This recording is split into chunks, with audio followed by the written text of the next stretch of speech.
Bonjour à tous et bienvenue dans votre magazine Ville de Cannes.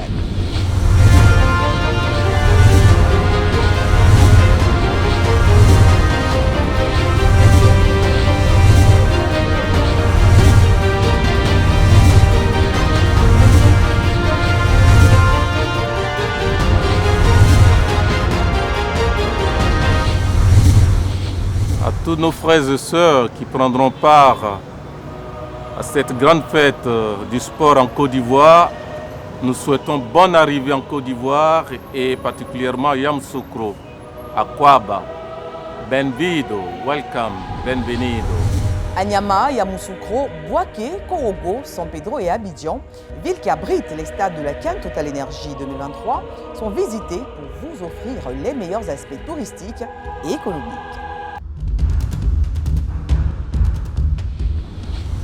En compagnie de Mariam Touré, notre reporter, nous découvrirons Yamoussoukro, la capitale politique et administrative de la Côte d'Ivoire, sous 3 angles, l'architecture, l'environnement et l'éducation.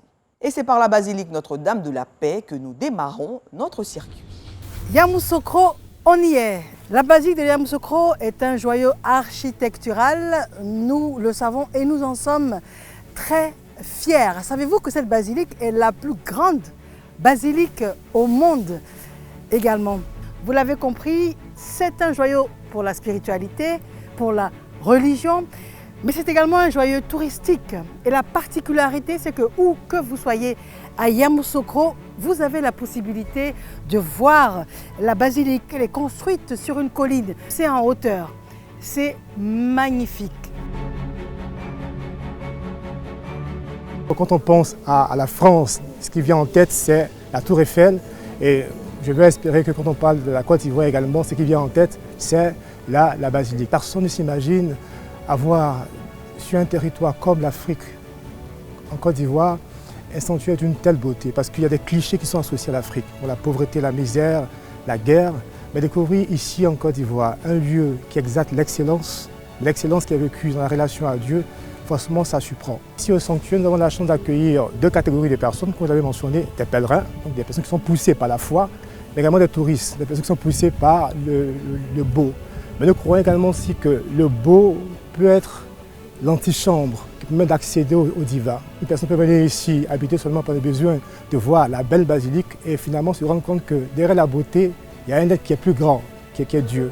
Donc ici, la basilique accueille tout le monde, pourvu que la personne soit respectueuse du lieu et qu'elle soit habitée par le sentiment d'être aussi appelée à se lever vers le divin.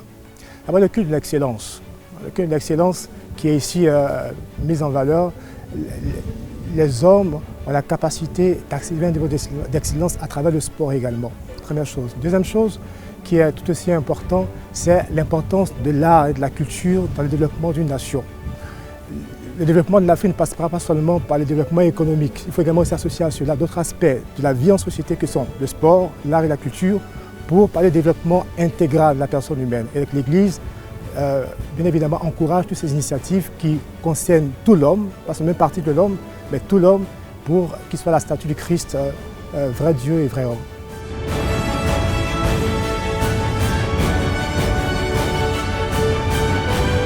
Kouaba Cannes 2023. Yamoussoukro est une ville verte dans sa conception comme dans son animation. Il y a de nombreux parcs, des lacs, des réserves et le barrage de Kossou. Nous sommes à Yamoussoukro, ça vous l'avez compris. Yamoussoukro s'appelle également la ville verte. Alors, j'ai du mal à fixer la caméra. J'ai les yeux levés et je regarde cette magnifique allée. J'avais jamais vu quelque chose d'aussi beau. Je ne sais pas comment c'est possible, comment ça a pu l'être pour que ce soit magnifique de la sorte. L'air est pur, les voies sont immenses et puis la nature est si généreuse pour nous aider à comprendre comment ça se fait que Yamoussoukro mérite d'être appelée ville verte. Nous avons fait appel au lieutenant-colonel Bateau Florent. Lieutenant-colonel, bonjour, merci. Bonjour Madame Maria. Merci de nous recevoir ici, vraiment. C'est magnifique comme site. Mais ma première question, c'est comment c'est possible? Ici, ce sont des espaces de 4 hectares à 5 hectares qui sont créés. Et quand vous allez au nord de la ville de Yamoussoukro, dans la zone de Camille, il y a un parc boisé de plus de 213 hectares constitués uniquement pour, je dirais, créer un poumon vert aussi grand dans la ville de Yamoussoukro. Donc, c'est dit qu'à l'image du Banco, la flore du Banco, je veux dire, qui est au cœur d'Abidjan, nous aurons aussi une sorte de poumon vert pour la ville de Yamoussoukro, où la volonté, c'est de créer un jardin botanique à l'image de celui de Bingerville. Et tenez-vous bien, celui de Yamoussoukro fait 213 hectares. Cependant, celui d'Abidjan fait 50 hectares. Dans la ville de Yamoussoukro, déjà, il y a ce site-là qui est très beau à voir, mais il y a aussi un très beau site de ce genre dans la cour de la basilique Notre-Dame de la Paix à Yamoussoukro. Toutes ces populations qui convergent vers Yamoussoukro, soit pour un mariage, soit pour des événements heureux ou malheureux, profitent de cette verdure-là aussi. Ils viennent prendre leur pause photo ici, dans ces parcs-là. Il y a des espaces qui sont dédiés au pique-nique, de la randonnée aussi existe dans la ville. Le parc d'Abou Kwame-Kro qui a une quarantaine de kilomètres d'ici. Voilà, un parc aussi réfléchi par le père fondateur de la nation, le père Félix Houphouët-Boigny. Donc un parc qui regorge de multiples animaux, voilà, sauvages, où les populations vont aussi pour pouvoir s'évader.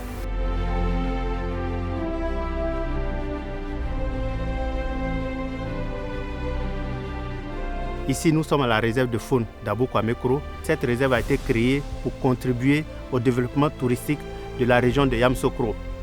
C'est à 1 heure de route de Yamoussoukro et c'est un bon cadre pour permettre à toute la population de venir dans un lieu paisible, dans un lieu naturel pour pouvoir observer la faune et la flore. Pendant la CAN, après avoir visité toutes ces infrastructures qui sont dans la ville de Yamoussoukro, la réserve de faune d'Abou Kwame-Kro est le lieu idéal pour venir passer la journée en famille ou avec des amis pour rester dans la nature et partager, faire un pique-nique, faire du fitness et aussi observer ce très beau paysage qui va permettre d'avoir de très beaux souvenirs de la région de Yamoussoukro.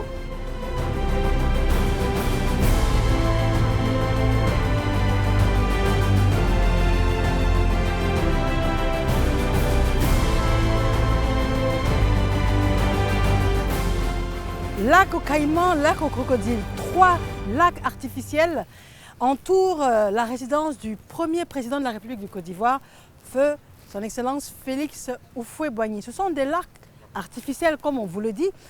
Ce sont des lacs qui regorgent de sauriens. Les sauriens, on parle de crocodiles, on parle de caïmans également. Alors, ils sont entretenus tous les jours que Dieu fait, ils sont nourris et il est même possible pour les populations de manière encadrée, de venir avec de la viande, histoire de les faire sortir et de les voir. Vous l'avez bien compris, c'est bien évidemment de manière incontournable un attrait touristique de la ville de Yamoussoukro. Mais faites très attention, il faut absolument respecter les consignes de sécurité. On a beau vouloir être dans la nature, contempler les fameux caïmans et crocodiles de Yamoussoukro, mais vigilance oblige, il y a des barrières de sécurité. Et puis même fort de cela, il faut se tenir à bonne distance. Vous avez les yeux qu'il faut pour voir ces différents sauriens. C'est l'ancien chef d'État du Mali, M. Modibo Keïta, qui en 1967 a offert les premiers caïmans à notre premier président de la République de Côte d'Ivoire. Mais depuis, vous comprenez bien que ces différents lacs sont alimentés par les différents crocodiles, les différents sauriens de nos différentes rivières. Je vous le rappelle, c'est bien de vouloir les voir. Sécurité oblige, consigne oblige. C'est un spectacle magnifique, mais on va dire d'un peu loin.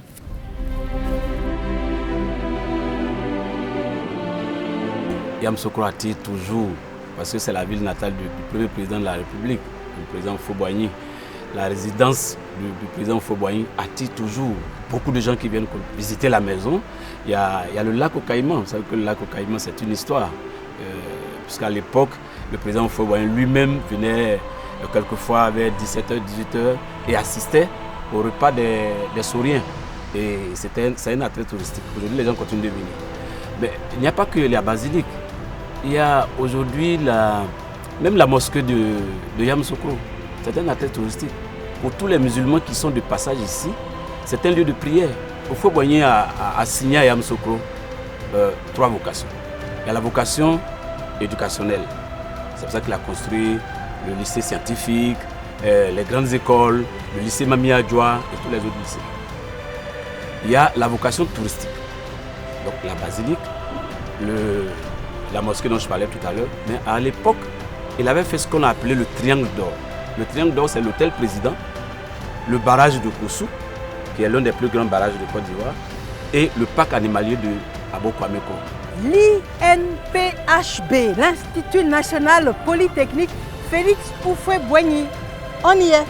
Alors, ce qu'il faut savoir, c'est que ces 4 grandes écoles qui ont fusionné, nous étions en 1996. Et ces 4 grandes écoles étaient bien évidemment, et le sont, le fleuron dans l'éducation supérieure. Sachez également que les étudiants de toute la sous-région, donc au-delà des frontières ivoiriennes, viennent s'abreuver à la source du savoir ici à Yamoussoukro. Nous étions au commencement à Abidjan avec l'INSET. À partir de 1996, le président Riconan Bédier et le président de la République de Côte d'Ivoire et le ministre de l'enseignement supérieur, c'était M. Salou Touré, professeur d'ailleurs de mathématiques à la fac des sciences. Donc Salou Touré nous a demandé, avec d'autres collègues, de rassembler toutes les grandes écoles de Yamoussoukro en un seul institut. Donc les grandes écoles de Yamoussoukro, c'était quoi? C'était l'IAB, l'école d'agriculture de Bouaké qui formait des techniciens supérieurs en agronomie. Et c'était l'ENSA, l'école nationale supérieure en agronomie qui formait des ingénieurs en agronomie. L'INSET, industrie, commerce, etc. Et puis l'INSTP pour les travaux publics. Ces 4 grandes écoles, il fallait donc les regrouper en un seul institut, qui est l'Institut national, l'Institut national polytechnique Félix Houphouët-Boigny. C'était Institut national, c'est Institut national polytechnique Félix Houphouët-Boigny. On a enlevé le R parce qu'on avait des difficultés à prononcer, et il y a INPFHB. Donc on a enlevé le F. Le peuple baoulé, l'ethnie locale, est réputé pour la danse goli et surtout pour l'originalité de son pagne tissé ainsi que de ses orfèvres.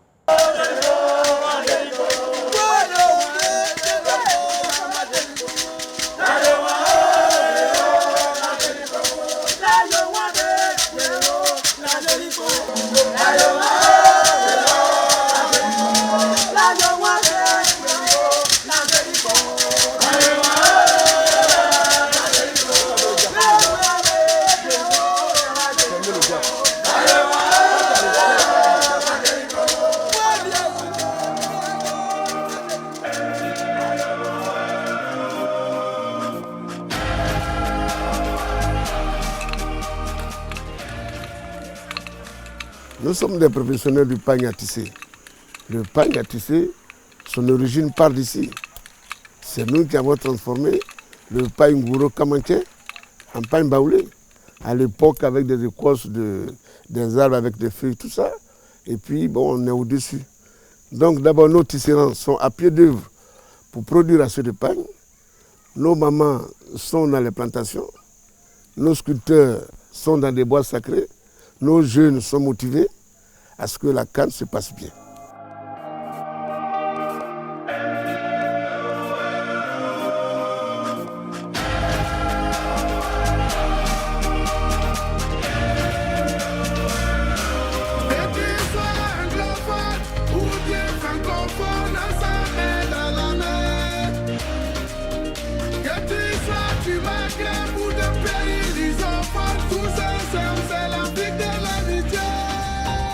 Nous allons d'abord dire merci au président de la République qui a fourni assez d'efforts pour créer autant de stades.